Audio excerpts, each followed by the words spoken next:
हे पितरांनो तुम्हाला नमस्कार करतो. ओम श्री गणेश देवताय नमः. ओम श्री कुळ देवताय नमः. ओम श्री गुरु देवताय नमः. ओम सर्वश्री इष्ट देवताय नमो नमः. ओम नारायणाय विद्महे वासुदेवाय धीमहि तन्नो विष्णु प्रचोदयात. ओम महालक्ष्मी च विद्महे विष्णु पत्नी च धीमहि तन्नो लक्ष्मी प्रचोदयात. शिवशरणात मित्रांनो, मी कडाप्पा परत एकदा आपल्या समोर हजर आहे. माझ्या धर्मकरम चॅनलमध्ये आपले सहर्ष स्वागत करीत आहे.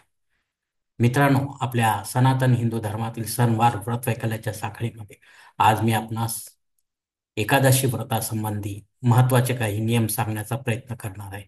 तेव्हा आपणा सर्वांना माझी नम्र विनंती की माझा हा व्हिडिओ आपण शेवटपर्यंत पाहावा आणि ऐकावा.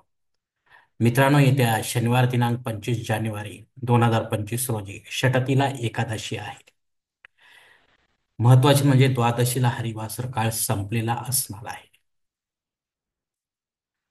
तेव्हा एकादशीचे 11 ठळक नियम आपण लक्षात ठेवावे.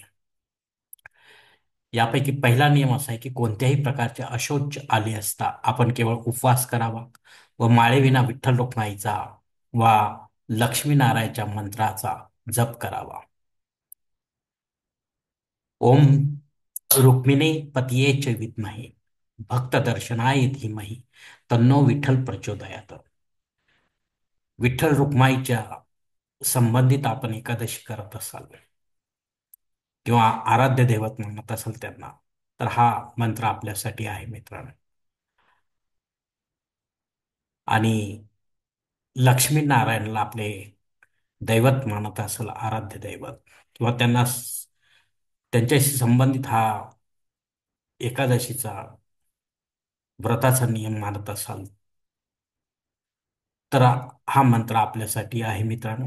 ओम नारायणाय विद्महे वासुदेवाय धीमहि तन्नो विष्णू प्रचोदयात. ओम महालक्ष्मीच विद्महे विष्णुपत्नीच धीमहि तन्नो लक्ष्मी प्रचोदयात. हे दोन्ही मंत्र आपल्याला घ्यावे लागतील, एकतर विठ्ठल रुक्माईचा किंवा लक्ष्मीनारायणचा. मित्रांनो, चौथा नियम असा आहे की शनिवारच्या सूर्योदयापासून ते रविवारच्या सूर्योदयापर्यंत आपण उपवास करायला हवा. पाचवा नेम, फराळाच्या नैवेद्यात तुळशीपत्र ठेवा. आपण फळे वा फळांचा रस व दूध वा दुधाचे पदार्थ घेऊ शकतो, मात्र फराळात तिखट मिठाचा वापर अजिबात करू नका मित्रांनो. सहावा नियम मित्रांनो, कामविषय सेवन करणे टाळा. दुपारी झोपणे, केस व नखे कापणे इत्यादी कामे कटाक्षाने टाळायची आहेत.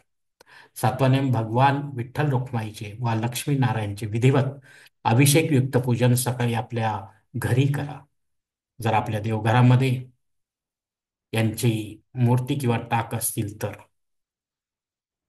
प्राणप्रतिष्ठित, आणि रोज यावर अभिषेक होत असेल तरच.